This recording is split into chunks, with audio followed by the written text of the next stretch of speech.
कधीच नाही चुकणार तुमचे फेवरेट टीव्ही शोज झी5 सोबत, तेही एकदम फ्री। नमस्कार दादासाहेब,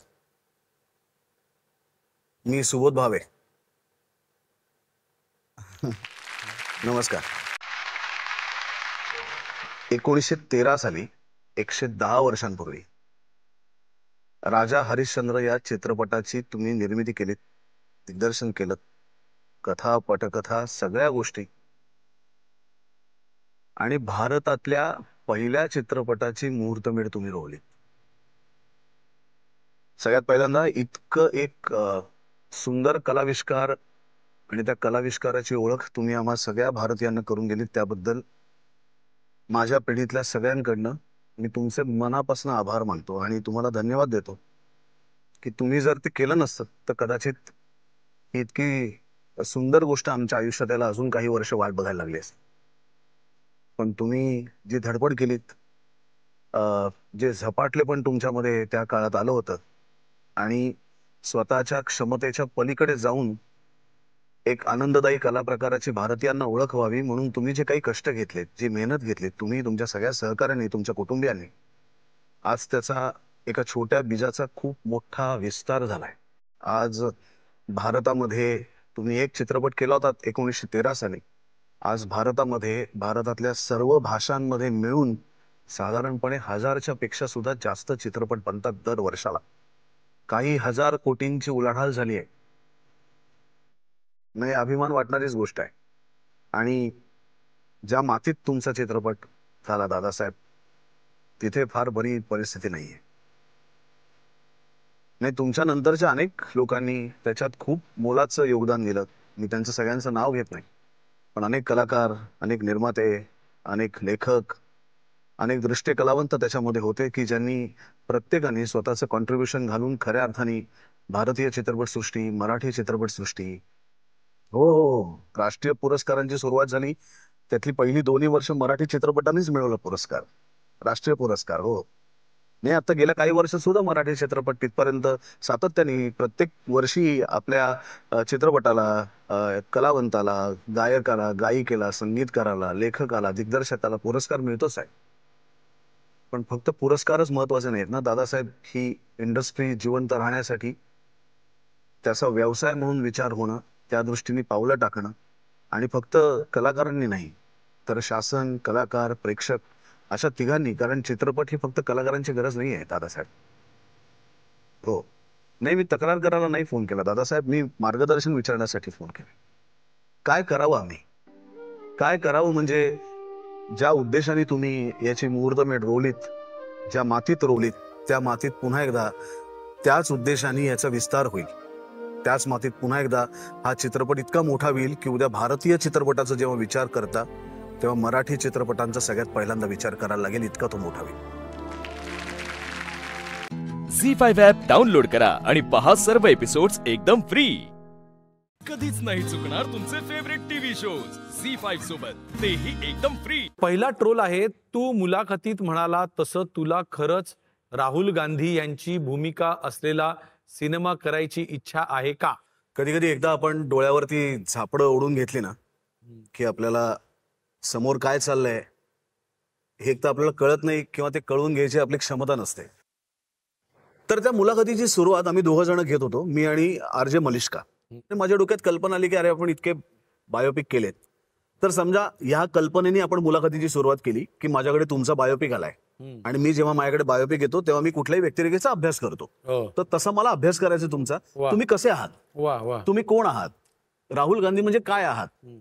तर मग त्या प्रश्नांना एक आपोआप एका व्यक्तिरेखेला आपण तो कसा आहे हे विचारण्याचे प्रश्न येतात, करेक्ट, त्या अनुषंगाने त्याची उत्तरं येतात, बरोबर आहे। आता हा एक काहीतरी निमित्त त्या मुलाखतीला म्हणून म्हटलेला भाग होता। दुसरी गोष्ट, मी कुठल्या भूमिका करायच्या याचं स्वातंत्र्य मला आहे, बरोबर, तुम्ही तो बघायचं का नाही याचं स्वातंत्र्य तुमचं आहे, मी काही तुम्हाला फोर्स केलेलं नाही की मी राहुल गांधींची भूमिका केली तर तुम्हाला बघायला यायलाच पाहिजे, येऊ नका, बरोबर आहे, पण ते करायचे का नाही हे स्वातंत्र्य माझं आहे। तुमच्या घरात तुम्हाला भाजी कुठली करायची हेही तुमची बायको कदाचित विचारत नसेल, आणि तुम्ही मला मी राहुल गांधींची भूमिका करावी की नाही हे सांगायला जात आहे। त्यामुळे एक तर तसं काही माझ्या डोक्यात तेव्हा नव्हतं, त्याच्यानंतरही नव्हतं. पण असेल तर ते स्वातंत्र्य माझं आहे. बरोबर बघायचं का नाही हे स्वातंत्र्य तुमचं आहे. बरोबर बरोबर. पुढचा ट्रोल. राजकारणाबद्दल पुण्यात एक विधान केलं होतं तू, जे लोकांना आवडलं होतं, पण नंतर तू ते विधान मागे घेतलंस, माफी मागितली.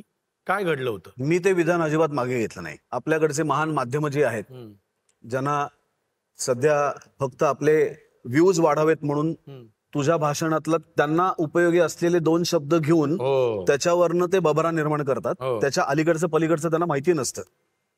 तर तसं पुण्यात लोकमान्य टिळकांच्या पुण्यतिथीनिमित्त शाळेतल्या एका सभागृहामध्ये माझं भाषण होतं. बर.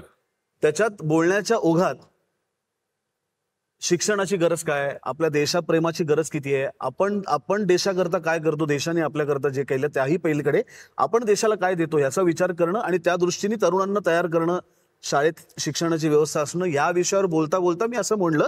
आणि ह्या सगळ्या राजकारण्यांच्या नादी लागू नका. बरोबर. In general. ओके. त्याचा बरोबर एका अतिशय थोर वृत्तपत्रांनी एकच चुकीचा मथळा दिला, ज्याच्यावरनं मी वाचलं असतं तर माझाही गैरसमज झाला असता. ज्याप्रमाणे लोकांनी वाचलं त्यांचाही झाला. पुढे 2 ते 3 दिवस माझ्या डोक्याची मंडई झाली. मग मी म्हटलं की हे जे खोट्या ह्याच्यावरती तुम्ही करताय, तर मी माझं अख्खच्या अख्खं भाषण मिळवलं 20 मिनिटाचं आणि ते मी माझ्या फेसबुक पेजवरती टाकलं. त्यांनी लिहिलंय त्याप्रमाणे विधान मागे घेतलं नाही, पण त्याच्यामुळे जर कोणाला वाईट वाटलं असेल तर त्याबद्दल मी त्यांची माफी मागितली. माझं विधान आणि माझं भाषण माझ्या फेसबुकवरती अजून तसंच आहे. वा वा वा. झी5 ॲप डाउनलोड करा आणि पहा सर्व एपिसोड्स एकदम फ्री. कधीच नाही चुकणार तुमचे फेवरेट टीव्ही शोज झी5 सोबत, तेही एकदम फ्री. ठीक आहे, मग नेक्स्ट वीक मीटिंग लाईनअप करून घ्या तुम्ही. तेजस, कोंढवा साईटसाठी नेक्स्ट वीक मीटिंग लाईनअप करतो. Next week? येस, आहे. गुड. मी जरा इंजिनियरशी बोलून घेतो. भाऊजी, बरं झालं तुम्ही आलात. मी कॉफी घेऊन वरच येत होते. थँक्यू. केतकी, जरा चहा देशील ना मला? तुझं नवस पूर्ण झाला?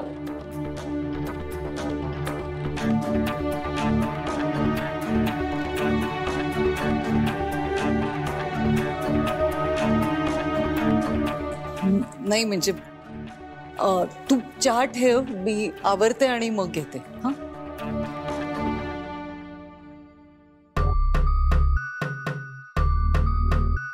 भाऊजी, नक्की काय गडबड आहे? म्हणजे नवस वहिनी बोललीये की तुम्ही? काही गोष्टी का घडतात त्याचा विचार नाही करायचा. तुला मजा येते ना, तू फक्त मजा बघ. तरी पण सांगा ना, हे सगळं कसं शक्य झालं? तुला सांगितलं ना, तू नको विचार करूस. काकू, मलाही पटतंय, फक्त मजा घे. बाबा, माझं साईट इंजिनियरशी बोलणं झालंय. तो डिझाईन्स मेल करेल तुम्हाला. आणि कोंढवा साईडवर मटेरियल अनलोडिंग झालंय. First class. लगेच कामाला सुरुवात करूया. आई, आई काय करतेस तू? तुझा नवस पूर्ण झालाच नाहीये का अजून? अरे नाही ना, ती आता मला बेडरूम मध्ये तेच सांगत होती. अरे हा नवस पूर्ण करायचा आहे म्हणून तर एवढे कष्ट करते ती. रुपाली, मला तुझा अभिमान वाटतो. घराच्या भल्यासाठी किती करतेस ग तू. बरं केतकी, रुपालीवर लक्ष ठेव, म्हणजे तिला काही त्रास होता कामा नये. हो भाऊजी, तुम्ही नका काळजी करू, मी लक्ष ठेवते. बरं चला निघूया. आई प्लीज, बास झाला ताई. संपव तुझं नवस बिवस काय ते. हो.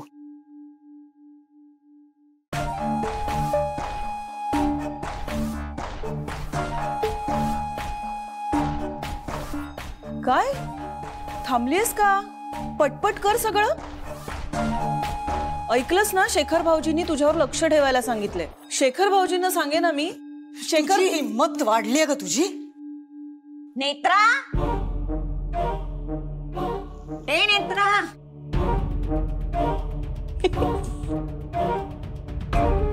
अगं नेत्रा कुठे? काय झालं आई? काही हवंय का? नाही अगं, यांना सूप द्यायचं होतं. नेत्राच्या हातचं सूप असलं ना की अगदी व्यवस्थित संपवतात. थांबा मी बोलवते. हा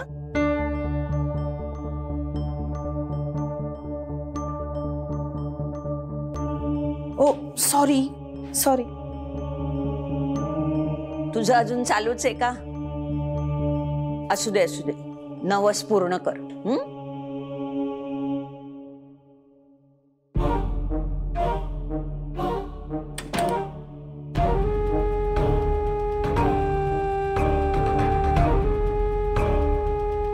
झी5 ॲप डाउनलोड करा आणि पहा सर्व एपिसोड्स एकदम फ्री. कधीच नाही चुकणार तुमचे फेवरेट टीव्ही शोज झी5 सोबत, तेही एकदम फ्री. सूप घेऊन आलीस ना? आजचा दिवस तूच पाचशील का यांना? हो. मला जरा जप करायचंय. काय वेंधळी बघ मी. जपमाळ राहिली देवघरात, घेऊन येते. अहो आलेच मी, तुम्ही तोपर्यंत सूप प्या.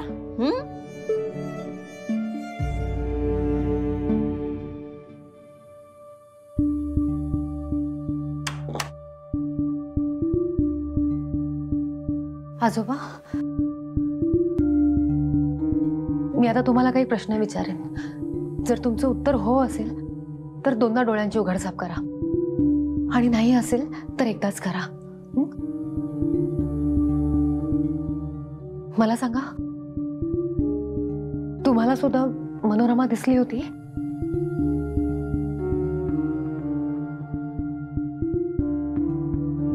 आजोबा, आजोबा सांगा ना मला, तुम्हाला दिसते का मनोरमा?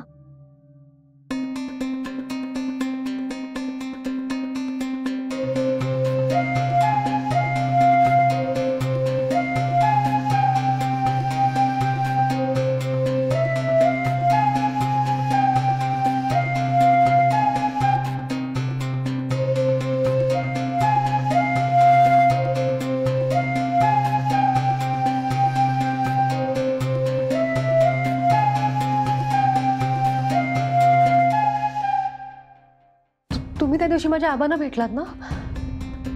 आबांना माहिती आहे मनोरमाबद्दल.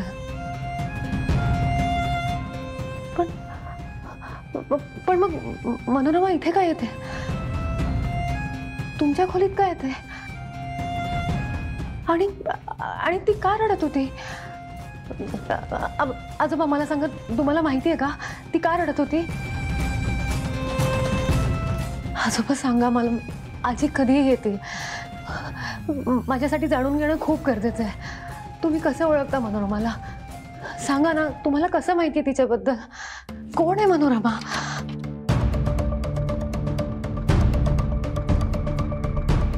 सूप पितायत ना ग?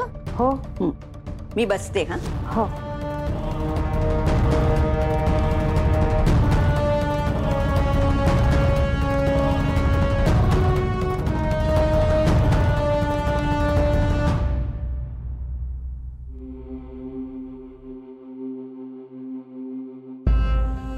आजोबांना मनोरमा दिसली होती, पण त्यांना कशी काय दिसली?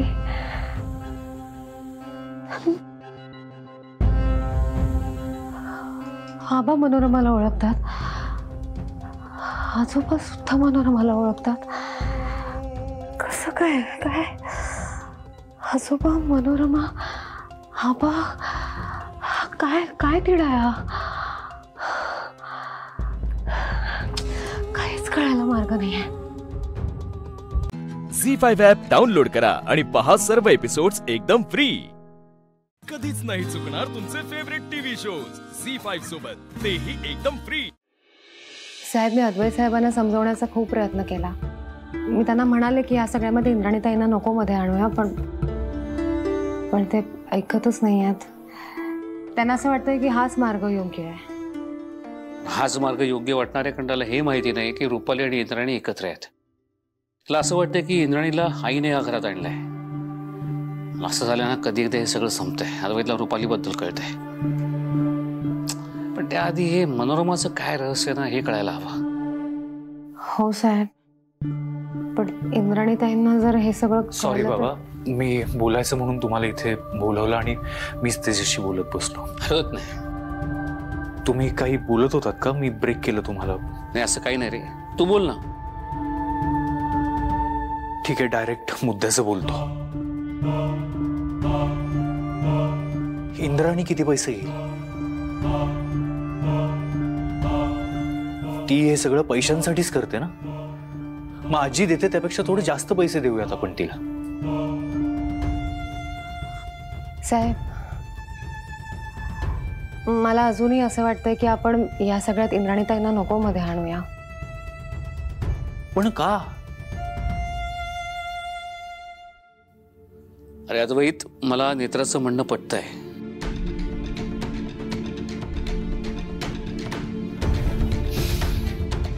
मग ठीक आहे, आजोबांच्या मनातलं ओळखण्याचा दुसरा कुठला मार्ग आहे तुमच्याकडे? आहे का?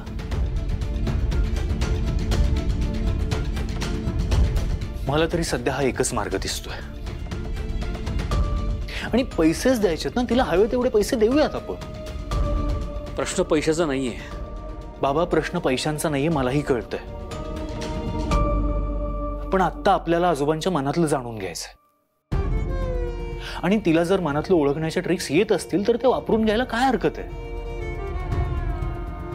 अद्वैत, मला असं वाटतं की या सगळ्यामध्ये म्हणजे या आपल्या घरच्या गोष्टी आहेत. या सगळ्यात परक्या माणसाला नको इन्व्हॉल्व करून घ्यायला.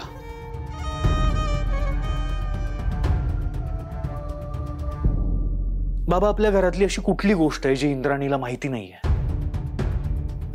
अशी ऑलमोस्ट सगळं सांगते तिला. आजीची स्पिरिच्युअल गुरु होऊन बसली आहे ती. आणि आत्ता जर आपल्याला आजोबांच्या मनातलं ओळखायचंय आणि तिला जर या सगळ्या ट्रिक्स येतात तर वापरून घेऊया ना आपण ती गोष्ट.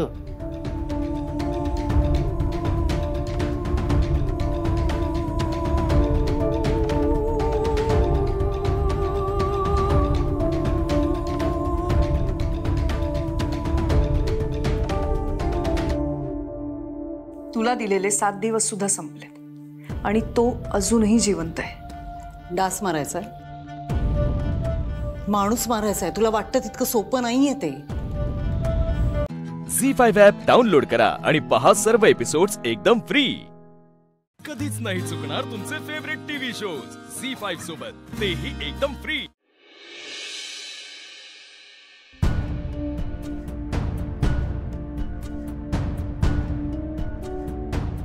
मित्रा, तू बस इथे, मी पाणी देतो. हा,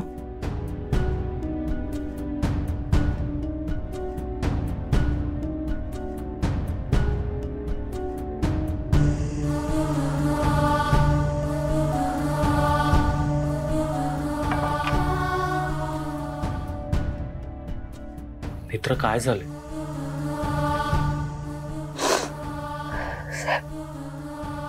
सॉरी साहेब, मित्रा, मी तुमच्यावर आवाज चढवला. मित्रा, ऍक्च्युली मी तुला सॉरी म्हणायला हवं. आजोबा नको म्हणाले होते तरी मी इन्सिस्ट केलं. पण नेत्र, मला हे सगळं समजून घ्यायचंय का? हे जे काही घडलंय त्यामुळे मला खूप टेन्शन आलंय. आणि हे सगळं आपल्या माणसांच्या बाबतीत आहे, हे कळल्यावर तर आणखीनच. तुला संकेत आला होता ना? काय दिसलंय संकेतात? मित्रा, प्लीज सांग मला, काय दिसलंय संकेतात? मित्रा, अरे रडतीस का तू? मित्रा,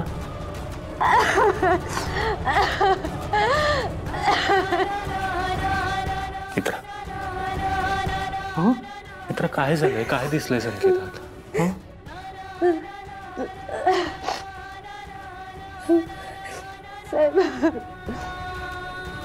मित्रा, प्लीज सांग मला, काय दिसलंय तुला संकेतात? मी तुम्हाला सांगितलं होतं ना, मला मृत्यूनंतरचा संकेत आलाय. मला मृत्यू योग आहे. तर इतके दिवस मला वाटत होतं तो माझा मृत्यू आहे.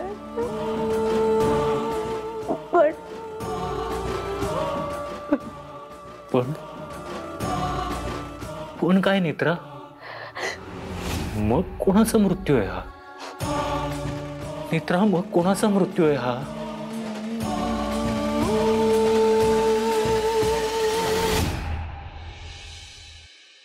आई बघवत नाही हो मला बाबांकडे. म्हणजे त्यांना काहीतरी सांगायचंय आपल्याला, पण नेत्रामुळे आपल्याला ते कळत नाहीये. इतक्या वर्षांमध्ये किती काय काय साठलं असेल त्यांच्या मनात. ही नेत्रांना विचित्रच वागते. मला वाटलं होतं ती सुधारेल, पण नाही, असं काही झालंच नाहीये अजून. असं का बोलतेस? अशी काय विचित्र वागली ती? तिला वाटलं ना ते तिने केलं. हे बघ, तू जरा आराम कर. झालं ते झालं. मी जातेच आहे, पण काहीतरी घोळ आहे. म्हणजे बाबांच्या मनात काय चाललंय ना, ते नेत्राला आपल्याला कोणाला कळू द्यायचं नाही आई. म्हणजे? आणि ती आधीला पण बघितलं ना कशी बोलली, ते चिडली त्याच्यावर. आधी माझा बिचारा इतका चांगला वागतो तिच्याशी, आणि ही असं वागते. आई तुम्ही पण एकदा विचार करा, मी काय म्हणते ते तुम्हाला पटेल. खरंच सांगते. तुम्ही आराम करा. बाबा येते. हा,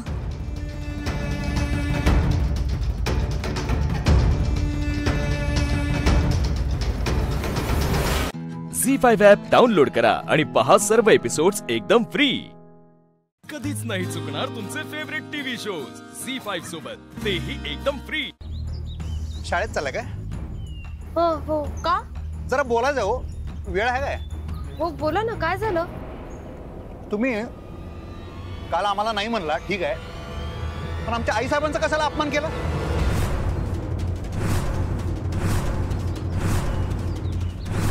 अहो मी अपमान नाही केला त्यांचा. नाही वा वा, हार तुरे देऊन सत्कार केला. वा वा. अधिपती हे बघा, मी तुम्हाला माझी मतं ह्या आधी सांगितलेली आहेत, बरोबर? मी तुमचा नवरा म्हणून कधीच विचार करू शकत नाही. अहो ते माहिती हो मला, तुम्ही 10 वेळा तेच काय कॅसेट वाजवते हो. पण तुम्ही माहित नसल्यासारखं का बोलताय? अहो ते मला माहित आहे. मग तुम्ही रिपीट का करताय? आणि ओरडून बोलू नका माझ्यावर. माझा आवाज तेवढाच आहे. मग खाली घ्या तो. मुद्दा माझ्या आवाजच आहे काय हो मास्तरीन बाई? मला त्रास होतोय तुमच्या टोनचा, खरंच. टोन टोन टोन आवाजाची पट्टी, त्याचा त्रास होतोय मला. जरा हळू आवाजात बोला, मला सवय नाही. मुद्दा माझ्या आवाजाचा नाही आहे, मुद्दा यो आहे. काय? अहो थोडं मोठ्याने बोला ना. हे बघा, तुमचं काय करायचं? मोठ्यानं बोललं तरी तुम्हाला त्रास होतोय, हळू आवाजात बोललं तरी तुम्हाला त्रास होतोय. मोठ्यानं बोला म्हणतायसा. अहो ऐकू तर आलं पाहिजे ना. तुम्हाला मी काहीच पटत नाही काय? हे करू नका, ते करू नका, नक्की काय पाहिजे काय तुम्हाला? बॅलन्स पाहिजे. हा, बॅलन्स पाहिजे. अहो फार मोठा नको आवाज आणि फार लहानही नको. समोरच्याला ऐकू पण गेलं पाहिजे, पण त्याला आपल्या आवाजाचा त्रासही नाही झाला पाहिजे. तुम्ही आता चिडला आहात माझ्यावर, त्यामुळे तुम्ही मोठमोठ्या आवाजात बोलताय. पण अधिपती मी तुम्हाला खरं सांगते, तुमच्या आईंचा अपमान होईल असं मी काही बोललेच नाही. अहो तुम्हाला मी आजपर्यंत जे काही सांगितलं त्यापेक्षा वेगळं असं मी काही नाही सांगितलं त्यांना. आणि मला मला मुळात हे कळत नाही की तुम्ही सुद्धा शहानिशा केली पाहिजे ना. तुम्ही तुमची मैत्रीण म्हणवताना मला तुमचा विश्वास आहे ना माझ्यावर, माझा स्वभाव माहिती आहे ना तुम्हाला. मग असा स्वभाव आहे का माझा जाऊन कोणाचाही अपमान करण्याचा? असं कसं तुम्ही डायरेक्ट येऊन माझ्यावर आरोप करू शकता? तुम्हाला पण आधी कळलं पाहिजे ना, थोडा विचार तुम्ही केला पाहिजे ना माझा. तुम्ही माझा विचार करायला नको का? पट्टी काय? आवाजाची पट्टी पट्टी वाढल्या, टोन टोन वाढलाय. टोन सॉरी, ते मी एक्साइट झाले त्यामुळे. हेच झालं होतं माझं मी मगाशी, म्हणतानाच खातो तुम्ही. सॉरी, खरंच सॉरी, माझ्या लक्षात नाही आलं, माफ करा मला. नाही जाऊ दे, एवढं काय लगेच सॉरी बिरी म्हणायची गरज नाही मास्तरीन बाई. मला त्रास झाला ना माझ्या पट्टीचा. ह्याचा त्रास कसला? उलट पहिल्यांदा नॉर्मल वाटलंय मला, माहिती आहे काय? तुम्ही उलट जे हळू हळू असं मऊ मऊ बोलताय की नाही, त्याची भीती वाटते. ते पांढऱ्या रशावणी वाटतंय. अत्याच्या करून जे बोलताय ना त्याचा धाक आहे. हे उलट भारी वाटलं. ह्यो झणझणीत एकदम तांबडा रसा काढला तुम्ही एकदम तणक्याला. हे आपल्यातलं वाटलं. मग कशाला म्हणालात पट्टी पट्टी? नाही ते फक्त मी सांगितलं तुम्हासनी की वाढल्या. का का सांगितलं? का म्हणजे तुम्हासनीच त्रास होतो ना वरच्या पट्टीचा. म्हणजे स्वतःच्या वरच्या पट्टीचा त्रास होत नाही होय तुम्हाला? हा आमच्या वरच्या पट्टीचा त्रास होतोय, स्वतःचा नाही त्रास होत. असं आहे. हा आत्ता कळलो. असंच आहे ना? बोला की, बोला बोला बोला, आता बोला. अहो बोला, मनातलं बोला. हो अस्त्रीन बाई बोला. झी5 ॲप डाउनलोड करा आणि पहा सर्व एपिसोड्स एकदम फ्री. कधीच नाही चुकणार तुमचे फेवरेट टीव्ही शोज झी5 सोबत, तेही एकदम फ्री. कधी कधी ना खरंच राग येतोय तुमचा, एवढा राग येतोय ना. पण काय आता कसं आहे माहितीये मास्तरीन बाई, आमच्या आतमध्ये ना 2 अधिपती आहेत. एक आहे अधिपती अमन आणि एक आहे अधिपती क्ष. अधिपती आहे तो मी आहे आणि क्ष पण मीच आहे. ते क्ष आहे ना तो सगळं तुमचं ऐकतोय. म्हणजे रागवू नका, हे सगळं आमच्या मनातल्या मनात आहे. कसं आहे, अधिपती आहे ना, मन आहे ते किर्र आहे. त्यानं तुमच्यावर प्रेम केलंय ना, त्यामुळे तुम्ही नकार दिल्यापासून ते लई चिडचिड करते. असं तो लई चिडतोय, त्याला तुमचा लई राग येतोय. तो असं चिडचिड करतोय की नाही तुमच्यावर, त्याला तुमचं थोपाड बी बघायचं नसते. असं ताडताड बोलावं असं वाटतंय त्याला. पण नाही म्हणजे प्रेमाला दुसरी बाजू पण असते ना, असं म्हणतोय. असं एवढं सगळं साधं सरळ नसतंय. आता तुम्ही आम्हाला झिडकारल्यावर आमचं मन काय नाचणार? आजा मध रे. Sorry sorry sorry. काय करताय तुम्ही? कशाला नाचताय हो रस्त्यात? ही काय जागा आहे का? घाबरल्या ना त्या? बरं जाऊ दे, माझा मुद्दा तर ऐकून घ्या. आमच्या अमनाला तुमचा राग येतोय, पण मग क्षमन त्याच्यावर हवी होती. अमन तर प्रेमातच आहे ना, त्यामुळे ते असं येडपिसं झाल्यावर करते, येरबाडल्यावर करते, चिडचिड करते तुमच्यावर, कारण तुम्ही नकार दिलाय. पण क्षमनाचे ते मोठीत आहे. क्षमन तुमचा दोस्त आहे, ते मैत्री निभावते, ते तुमच्याकडनं लय फाईट करते. आमचं प्रेम तर आहेच अमनाचं आणि ते राहणारच. पण आमचं अमन क्षमनाच्या ताब्यात आहे. हे मन ह्या मनाला ताब्यात, तुम्हाला कळाले काय? जाऊ दे, ऐका. माझा जास्त भाग आहे ना तो क्षमन आहे. त्याच्यामुळे तुम्हाला माझ्यापासून भीती बाळगायची काही गरज नाही मास्तरीन बाई.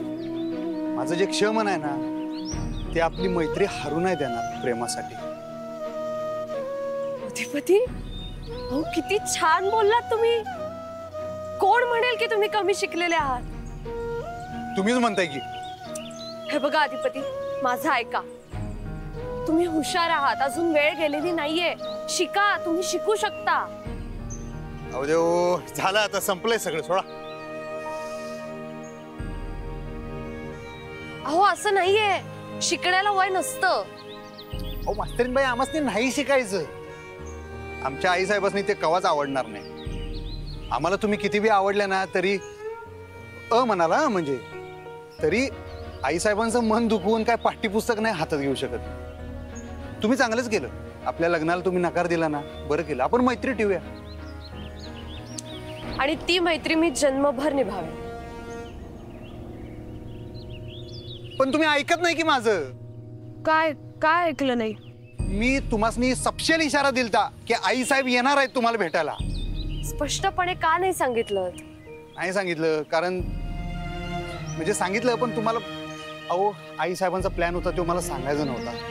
त्यांच्या संग दगाफटका करायचा नव्हता. मी जर तुम्हाला सांगितलं असतं तर त्यांनी जे ठरवले त्यात मोडता घातल्यासारखं झालं असतं ना, ते करायचं नव्हतं. आणि दुसरी गोष्ट अशी बी होती की जे मला जमलं नाही ते समजा आई साहेबांकडनं झालं असतं तर ते पाहिजे होतं मला. म्हणून मी काय सगळं उलगडून सांगितलं नाही फोनवर, असं आडग्यावनी काहीतरी बोलले.